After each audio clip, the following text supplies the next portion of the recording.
Hello and welcome to the Successful Podcast. My name is Joshua Lee Graham, and today I have the privilege of being here with Bhavin Patel.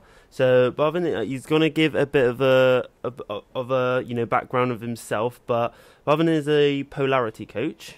Okay, he comes from a pharmaceutical background. So Bhavin, would you like to introduce yourself?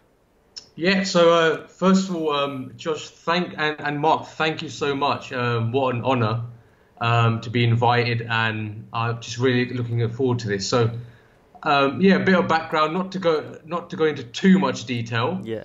But yeah, I've been qualified as a pharmacist, and my background is healthcare. Yeah. More than sort of pharmacy, I like to emphasize the concept of healthcare. And joining up the sort of the mental health and the physical elements into sort of one sort of theme in one area, instead of the disjointed areas that sometimes you can see on a day-to-day basis. So I spent 6 years understanding a lot, and I spent a year as working in a pharmacy on the high street. Yeah. And then I met a mentor of mine. Yep. And that mentor, imagine me about 6'2". I'm about 5'9", I think. Yeah. 6'2". Me in about 30 years, basically. Yeah. It was amazing, and he literally just changed and shifted. You know, when you just meet someone that just changes your perspective. Yeah, absolutely. On how to see life, and he just said, go out there, be bold, have your own beliefs. And I've never been exposed to that. So once I got to work with him, I worked with him for 3 years. It was a committee. Yeah. And then I found out that he was into coaching and personal development. Yeah. Right. But what I learned with him was I learned a lot about, to be honest, that's when I started to speak. Yeah. In public. That's when I started to sort of influence. I learned more about sales. Yeah. And then I started to get into coaching. Yeah. And we had this concept that went through the whole thing, the concept of pharmacists being trained in health coaching. Okay, yeah. So we trained up to about 1,000 coaches across London. Wow, yeah. So there are some pharmacies, if you go across London, some won't be coaches, but some can sit down with you and instead of just saying, "Oh, here's a tablet, go out there, just take it yourself," which doesn't really produce the intended outcome all the time. Of course, yeah. You have that step-by-step sort of guidance. So once I started to learn that, and there's more about the psychology behind medicines taking. Yeah. That it's not just about telling someone, here's a tablet 3 times a day. Yeah. It's about the fact that, they have certain attitudes towards the medicine. Yeah. They have certain beliefs. Yeah. They have certain values. Mm. And if we as healthcare professionals don't take that into consideration, that we're not going to be able to produce an outcome that is beneficial for the patient or the person. Absolutely. Yeah. So at that point, towards the end of the 3rd year, I began to. My mum became severely depressed. Okay. And suicidal. So at that point, in this very room I'm in. Yeah. This was the actual room where I literally broke down several times. Wow. During the moment when I would come home for about 2 months every day. And my mum would be in the corner of the room just rocking on the chair back and forth. And my dad would be in the living room next door to me on the left, just literally pulling his hair out, didn't know what to do, sort of thing. So I bought this house 2 years ago, and it's so much has happened. But it's been incredible. But at that point, that was a key moment, Joshua. That was a key moment. I could have drowned. Yeah. But I went to my mentor, and my mentor said, "Bavin, I want to give you this tape." Right? And it was, I'm sure the man I'm going to mention that everyone knows, Tony Robbins. Mr. Tony Robbins, right? So he gave me a video, and I thought, what is this? Is some psychobabble, or I was very much a man's man. I was like, I don't need that kind of help, right? And then I watched the video, and everyone's crying. Tony's crying on stage, and I'm like, what is going on? So at that stage, I literally, I, I, I literally for 2 months was coming home. He gave me a video. Yeah. I watched that on my annual leave. So if you're doing a 9 to 5 right now, you know about annual leaves. I personally don't. I'm just gonna say I personally don't like annual leaves. Yeah. Someone telling you that you only have a limited time off per year. Yeah. And that's one of the things that's actually pushed me to doing what I'm trying to do now. Yeah. So if you're going from a 9 to 5 into full bonus of entrepreneurship, understand that it is challenging and tough, but it is damn rewarding.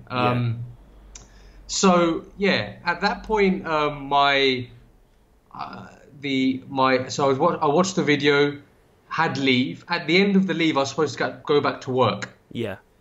At that time, when I was about to go back to work, I literally couldn't get out of bed. So the date was August 27th. Yeah. The time was, I think it was 9:35. I think it was 9:35 a.m. But I got up about 8 a.m. Yeah. And literally it was like someone was sat on top of me. Yeah. They had their hands on my neck and my shoulders and my chest. Wow. And were just holding me down on the beds. And I thought something's not right. Yeah.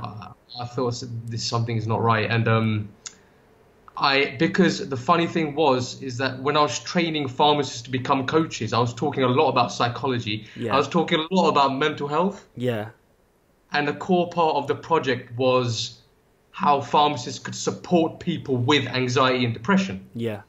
And then suddenly, bang, there's me getting up there with it was ironic. Like I thought, this is happening. I think I sort of knew what was happening, but I couldn't quite believe it. So I somehow mustered the strength after about an hour to get out. Went downstairs, had a panic attack. Yeah. Just before I was about to go to the doctor. And if you've had a panic attack, it's absolutely excruciating. You literally, your whole body just is about 30. It lasted about a minute. Wow. But the amount of energy it took out was, I don't know how I mustered up the strength. I literally just put my shoes, I don't know, maybe the slippers, I'm not even sure. Went to the GP about 5 minutes down the road. And literally just said, I need an appointment. So I sat down with the doctor, and I knew what he was going to say. So I don't even know why I went there. Yeah. Right? Because I was working with GPs at the time for 3 years on creating new models of healthcare for the NHS. So I went into that, and then here's a prescription for antidepressants. Here's the prescription for antidepressants. Yeah. And I thought, this is what I have not been advocating. And I started to understand, right, that I didn't want to take antidepressants. Yeah. I didn't allow my mum to take antidepressants, which sounds, quite over the top, and particularly because she was severely depressed. But after that point, went back. I resigned from my job. Yeah. I wrote a letter to did a Tony Robbins, the Core 100 training program. Yeah. Did another coaching program, invested in myself, and the rest is basically history. Wow. I still do work, a couple of days in pharmacy just to keep that link going. But wow, what an incredible journey. And I think there's so many points just for everything that you've gone through with me there. So, I mean, a big thing there that I notice is, sometimes you don't realize, but you have to have a breakdown to have a breakthrough. Yes. So to go to that point of what almost feels like rock bottom at the time, but then you come out on the other side. So again, being from the background that you are, I think it's really interesting as well, as you said, when your mum was going through everything that she was, that you didn't feel that she should take antidepressants. So, in terms of that, can you just sort of explain a bit more why that was the case, and how you feel people can actually sort of what would be the best alternatives, would you say? Sure. So at that time, I understood one thing, right? Yeah. And I know, as human beings, we're emotional creatures. Yeah. And emotions serve a purpose. They have meaning. They give us messages to act. That's what I believe is on every single emotion we feel tells us to do something, to take action. Yeah. Otherwise, that feeling is going to persist, and and it's going to manifest as illness and disease later on in life. Yeah. That's what I believe. So, one of the things I sort of had in my mind was that I had this. I don't know how I did this, but it was almost like maybe an ability. I was blessed to. In this room, I would come in at night, sit down on this very chair, actually. Yeah. Sit down and formulate a sort of a plan. And I believe like the underpinnings of all mental health problems, more so anxiety and depression than serious mental illness, which is more, which is different, psychosis and that realm of things. But talking about the more common mental health problems, that looking at diet, number one. Yep. And the second thing, looking at the way we move our body. Yeah. Simply. Just breathing patterns and physical activity. Yeah.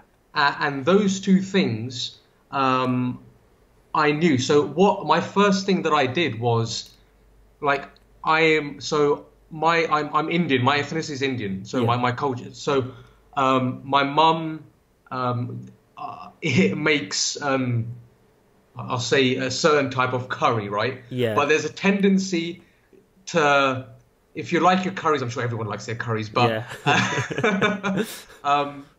she would literally get the vegetables, right, and just cook them about 15 minutes too much, and they'll go soft. You know when you have that soft, So I was saying, the nutritional value, of just.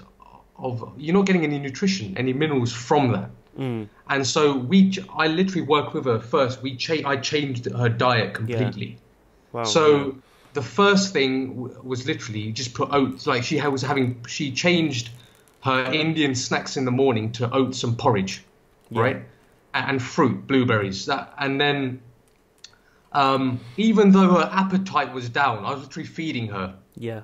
And literally you've got to understand that it's like I was feeding her, imagine a little spoon, those teaspoons. Yes, yeah. And every day, perhaps it was up and down, but gradually, she would improve. Yeah, that's good.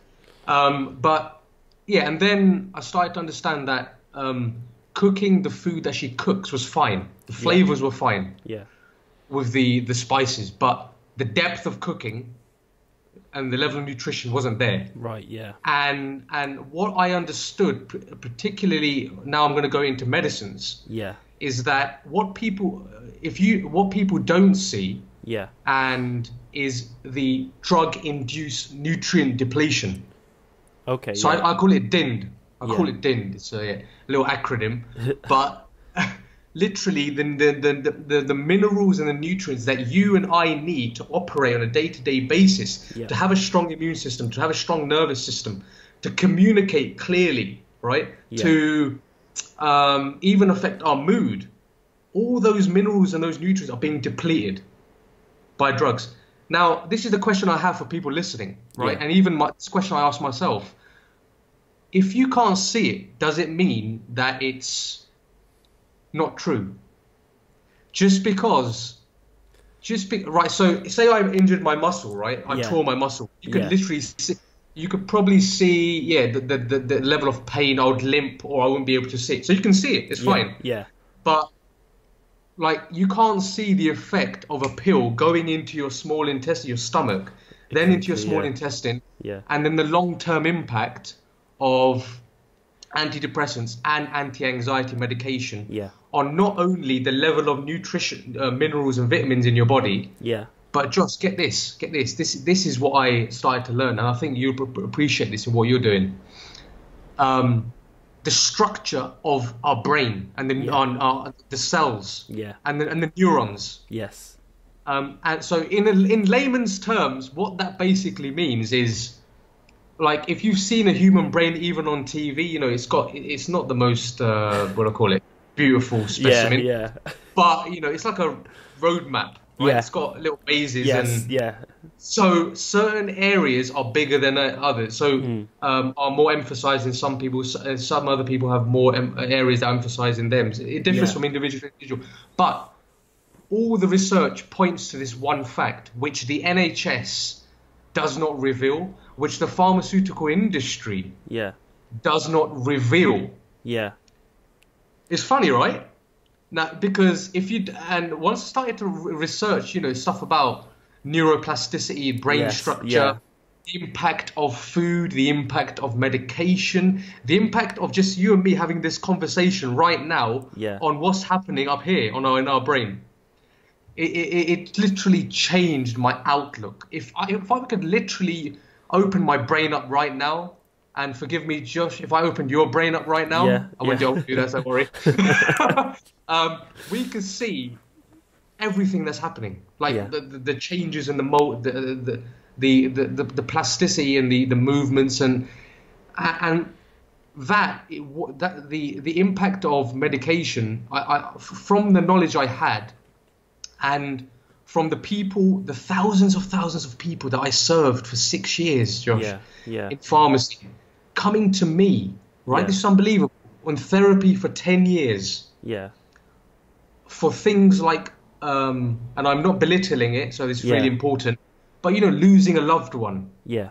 Like, I know that is massive. I've lost 2 people this year. And I've lost both my grandmas, which were my mums. But I understood that I was just like, for 10 years, because of that one experience, this person is on antidepressants, which have then led to diabetes. Yeah. So now they're on another medication. Yeah. So they're coming to me like, Bavin, I don't know what to do. Literally, like, I'm on all these medication. Yeah. I can't take all of them, right? Because there's too many. Yeah. I'm literally just staying at home. I'm not even at work. Yeah. And I then applied all those principles to my own situation, and that was really it. Yeah. I don't know how, but I had the ability to think logically. Yeah. And please don't ask me how. I think it was just because it was that. I think it was inner strength and that faith. Like, I knew that I had. Like, when your back's up against the wall, you got to do something. Yeah. Absolutely. And if someone's listening, I'm sure you can relate to this. People listening to, if your back up is against the wall, you're probably thinking this is not the ideal situation, but I promise you this one thing. If you get through that, oh my goodness, on the other side is nothing but just pleasure and joy. Absolutely. But that's what influenced my decision to not. I mean, everything that you've just said there. I mean, wow. Just listening to that, really being with that, and taking everything that you've just said there. How it is. I mean, what you're doing, Bavin, is huge.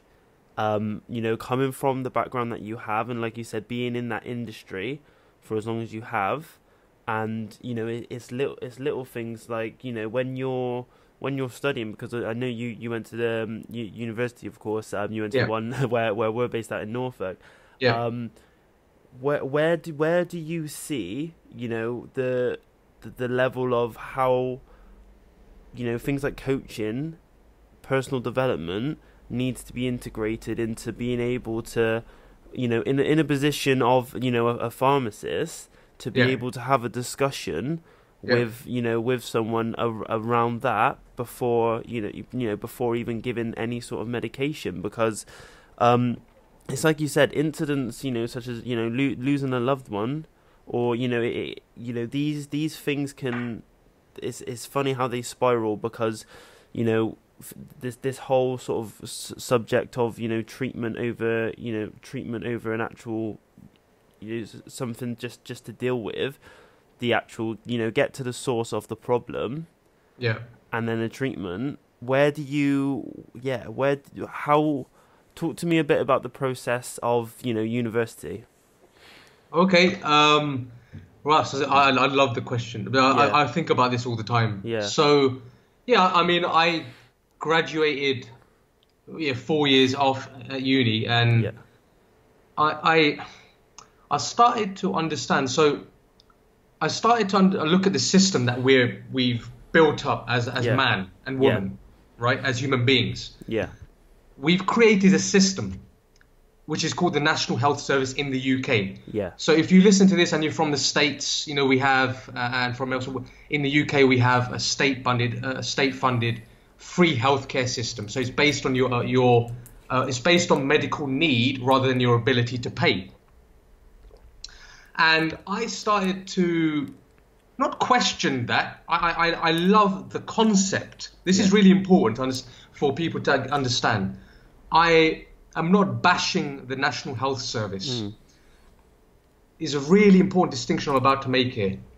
If we put an imaginary line on either side, we have the NHS as a concept. Yep.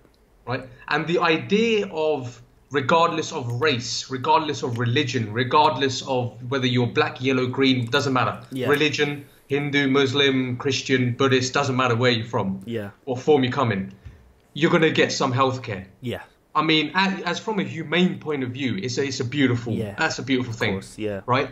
But then on the other side of it, I started to wonder, and you know, all the sort of the scandals for some hospital trusts, you know, the mid-staff scandal up north, and the in the north of England, and the kinds of statistics that were coming out from the NHS. Yeah. That there was a level of what was entrenched was a level of bureaucracy, a level of mismanagement, and that was man-made create. That was we created that as human beings. It wasn't the concept. So I started to look at what kind of models could be created. Yeah. And this is what I did for 3 years. I created a model called self-care pharmacy. And there's a concept around self-care. And basically means, you know, look after yourself using tools and strategies that you can pull out of your little mini toolbox. Yeah. So, for example, when my mood goes down, I can pull out this little strategy where I know I can raise my mood by doing this little thing. It's just... So based on that model of self-care, we have one thing. We have the medical model. Yeah. Which is basically this. Here's a prescription. You get the prescription. And sir, madam, here's a prescription. You go to a pharmacy. Yep. They supply it. Here's the medication. Yeah. The person they go away, they take the medication. Yeah. And then that keeps happening. That repeats itself over and over and over again. Yeah. And that, just to demonstrate a point, I know it was very simple, but just for, you know, people out there that are not familiar, very simply, that's how it works. Yeah. And then that leads to these kinds of statistics. And the stats that I started to learn, 1 in 6 people are admitted to hospital because of medicines-related issues. Wow. 1 in 6 was that? Wow. Right. 1 in 3, we know 1 in 3 people have a mental health problem. Yeah. Right? Yeah. We know that. We know there's, how much is it? £300 million in the UK of medicines-related waste. Yeah. Wow. Now, yeah. And 50% is avoidable. That's... I mean, when you hear those figures, it's like, wow. Now, I know most people are thinking, I mean, what does that have got, you know, what is it got to do with me? Yeah. It's, you know, right? But like, people think, what does that have got, why is that important for me to mention? And this is the reason. I used to ask that same question. Fair enough. There's 150 million pounds of waste. Great. Yeah. But what are we going to do about it? Yeah. So no one's actually asked the question, or they have. Yeah. But there's been too much bureaucracy. Yeah. And because the NHS is such a complex system. Yep. And you've got hospitals that are located in distant, remote locations. Yeah. They are centralized. Right? What I mean by central, they're in the middle of a city. Yeah. Now, and when you go into a hospital, imagine walking into a hospital, then, you know, you walk down an alley, you walk down, you reach a massive lift, which is imposing and intimidating on the hugest of scales, right? And you're thinking, my God, I'm going up to my death, right? Yeah. So you get into the lift, right? and you're thinking, oh my goodness, so everyone's there. Yeah. You just meet someone else, they're looking miserable as hell. Oh god, yeah. So they're looking miserable. You go up to the 3rd floor. Yeah. You open the lift. You go into a waiting room which is cold. Yeah. And which is soulless, has no soul. Yeah. There's no natural light. You see that? I'm actually picturing my local hospital. I was just saying this as well, and just like word for word. There's no natural light. Yeah. So I started to look at this, right? And I said, what if we design hospitals in a certain way? Yeah. Why can we not have hospitals with plants that grow naturally with natural light, right? Why do we have to have a massive lift that looks like a dungeon? It's so true. and people think, well, why is this important? As going back to the point, this affects our state, meaning the way we're going to think and feel at all times. Yeah. We're being put into a little box. Wow. Right? So essentially, so anyway, that's one side. Then the other concept with 150 million of waste, then I ask the question, why is that? Yeah. Now, 150 million is avoidable. And it simply went down to the concept. I mean, human beings, if you tell someone to do something, are they going to do it?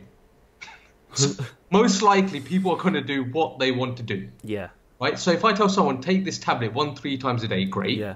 I'm the expert. Yeah. Yeah. Right? I'm the expert. But am I really? Yeah. Right? As a healthcare professional. Yeah. People spend, I think in a day, there's 1,440 minutes, I think, in a day, right? I think on average, you spend out of that 5 minutes per day with a healthcare professional. Yeah. Just based on that, does a healthcare professional know the person more, or does the person know themselves more? Well, this is it. And I mean, part of, obviously this podcast could go where it goes, because obviously I want to talk more about your coaching and polarity coaching. In terms of what you've just said there, I think is key. Like you said, it's a very short time that you spend, and you don't even get to sort of really know the person, what they're going through, what the issue is. Yeah. And as a consumer, so as somebody, going into, like, it's like you said, you put all your faith into the healthcare system, you put all your faith into the professionals, because I mean, essentially, you don't know what you don't know. And if this is constantly what people are told, people are fed, then that's all they're going to know. So, I mean, I think it's, for you to be doing what you're doing is absolutely incredible. It's clearly you have a purpose that's much bigger than yourself, and for you to be able to, put yourself forward to have these conversations is something that's incredible. So I'd love to know now, and you mentioned earlier, one in 3 people suffer with mental health issues. Now, talk to me a bit about polarity coaching. Right. So the concept of the polarity coach, right, which is polarity, is really simple. Now, I got this just understanding again through my own experiences. Yeah. And by spending, again, 6 years with thousands of people coming in with prescriptions and meds for depression and anxiety. Yeah. So I started to look at, and the lady that walked in with grief, who had lost that person, right, who was still on medication 10 years afterwards. Yeah. She was in therapy for 10 years. Yeah. She waited for 6 months, at least, on a waiting list. Yeah. Wow. Now, if we look at the consequences of that, that could lead to, like the cost of that. The NHS talks about cost. Yeah. So, there's the question of how the NHS could incorporate more personal development and more coaching into the way they do things is very important. So, but I started to understand that. I started to look at the world, right, and as a man of spirit, I see myself as a spiritual person. Yeah. And also science. Yes. And there's this conversation around science and spirituality that they're both they're separate. And I mean, I'm not going to go into all the quotes, but my belief staunchly is that both are linked. Yeah, absolutely. That behind spirituality is science. With spirituality, so I looked at the world, right, and I just started to understand. It's something that I was going through as well. I was looking at the world. So imagine this is the world, and we split it into two parts. Yeah. This concept of a two-sided world, right? Yeah. So I was looking at the world in one way. Yeah. And no matter how naive and idiotic this sounds, and I always think about this as well. Yeah. I always looked at things as this, like, as all good or all bad. Yeah. Or, for example, I had an addiction, I would say, actually. You can be addicted to anything. And I'll say I was addicted to that things should be a certain way. Yes. Yeah, I know. Right? Exactly. And then I would beat myself up. Then Yeah. I'll beat myself. So, I'll give you an example. Right. My mentor, right? Yeah. At the time I left my job, when I resigned, I blamed him for the amount of work that he used to give me. So I was doing 14, 16 hours, right? But right. But there's moments when I wanted to go home at the end of the day and then be like, here's some more work. And I mean, that's part of the job. But I had this problem in saying no. I couldn't say no. Yeah. I don't know why. Yeah. But now I knew why. I know. And I started to ask questions like, what if I say yes, what does that imply about me? What do I think about myself? Yeah. And that really, oh my goodness, as a result, what came out of that was basically, so it goes down to self-worth. Like, yeah, I was an achiever. Like what I was doing was at 26, 27, I was doing stuff that was in the pharmaceutical world was world renowned. Like that was the first model of healthcare that incorporated coaching, that incorporated social prescribing, which is basically giving people prescriptions for exercise, for nutrition, for cooking, all those kinds of things. So, and I was doing amazing. I was the first person on the Mental Health Strategic Clinical Network board in London. Yeah. Right? But get this, right? I couldn't say no because my worth, I was like, okay, I've done that. That's great. What's next? What's next? So I was addicted to this concept to say he should have let me go. Yeah. He shouldn't have done that. Right? It's not me. As an employer, he should. Now, everyone's going to have different opinions on that. But I prefer to take this stance to say, if I give him that much power and it takes away the responsibility and the power from me. It means I can't change anything. Yeah. And I had an addiction to that people should be kind without cruel, or kind without mean. That the world should be positive without negative. That there should be creation without destruction. That there should be relief without grief. There should be gain without loss. Now, this is really important, what I'm about to mention now. And people are probably thinking, well, that's a bit idiotic because the world is not like that. Yeah. Yet, a big yet and a big but. Not literally, but I had to say that. I can't. Literally, I thought I was addicted to one side of the world, right? Yeah. And the people that were coming into pharmacy and sitting down with me on medication,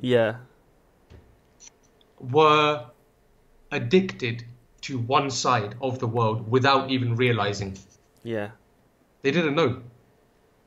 Right? So the concept of polarity is that. It is the door behind. So I don't know if you can see the door behind me on the left. Can you see on my right? Yeah. I've got it. Yeah. Yeah.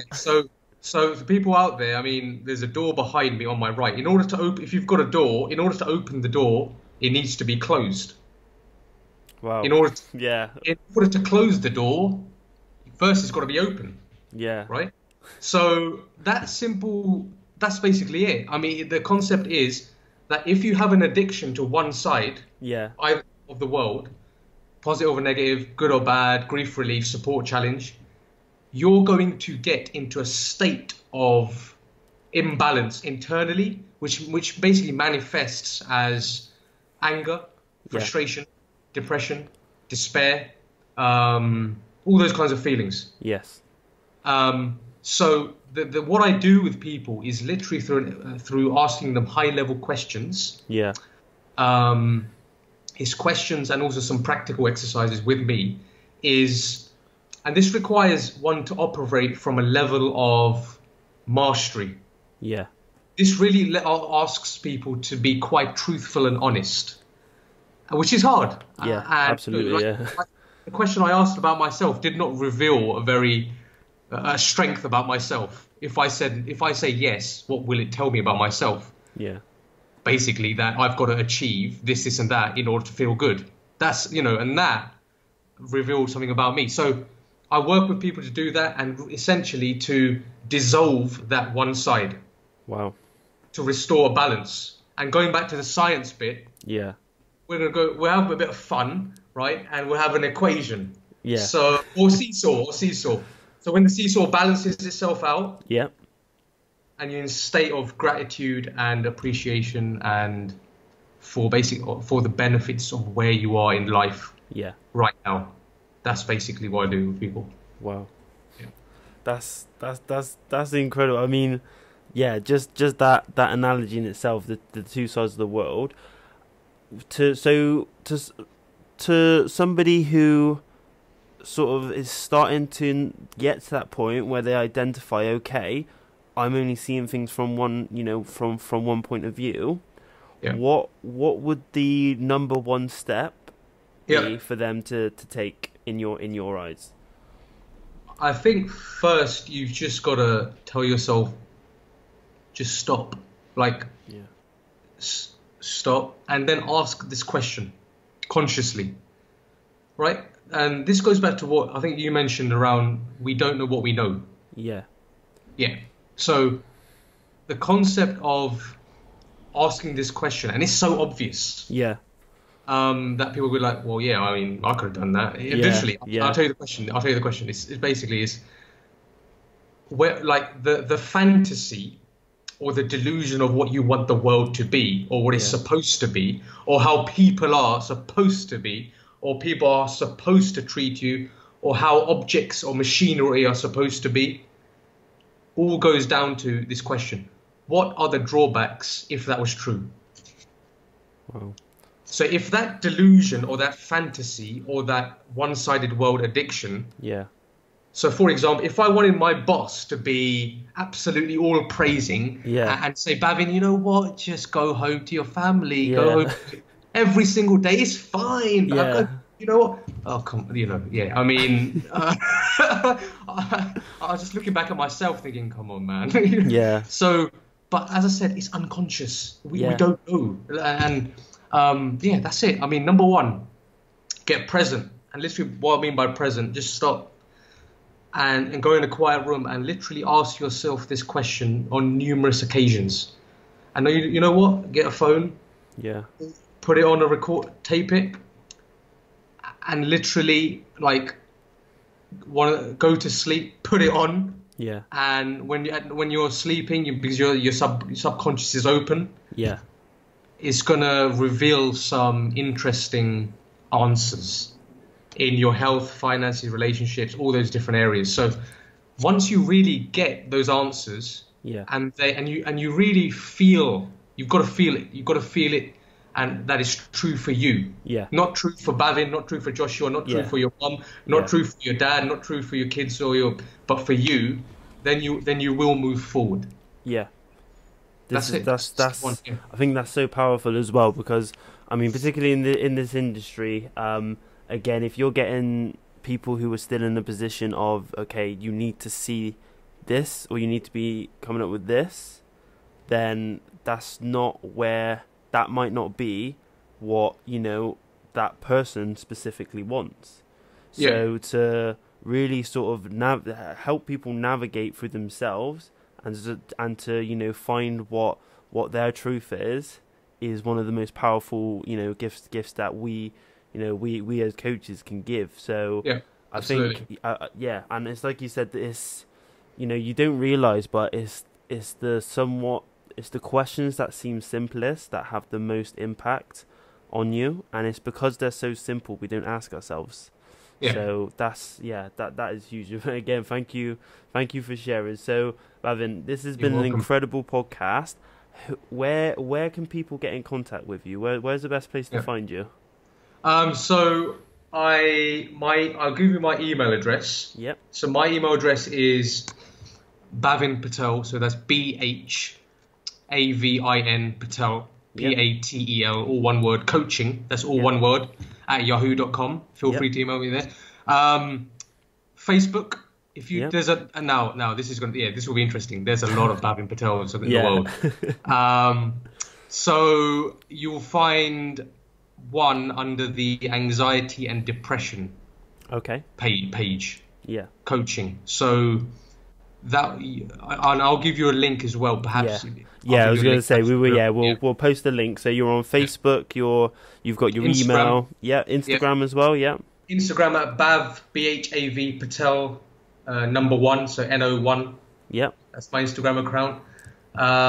What else do we have? LinkedIn. I'm on LinkedIn. Bavin Patel. You'll probably see the only Bavin Patel that is a pharmacist. So that's me. You can add me on that. And I've got I'm at the moment. I'm building my website. So at the end of January. Okay. That will be ready. I'm just upgrading that. Yeah. So it's going to be a new upgraded version. Perfect. So if somebody's listening, so if we're at the end of January now, somebody's listening to this podcast. Yeah. What's the website? Website is Bavin Patel Coaching. Yep. .com. BavinPatelCoaching.com. Excellent. Amazing. Bavin, this has been a very insightful podcast. Thank you so much for your time, and I know our listeners will get so much value from everything that you've shared.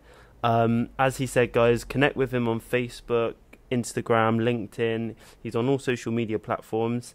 As always, I do like to ask anyone that we do an interview with. I do like to ask. Obviously, you've mentioned a few things, like the Tony Robbins tape. What would you say is one book that has made a big impact on you?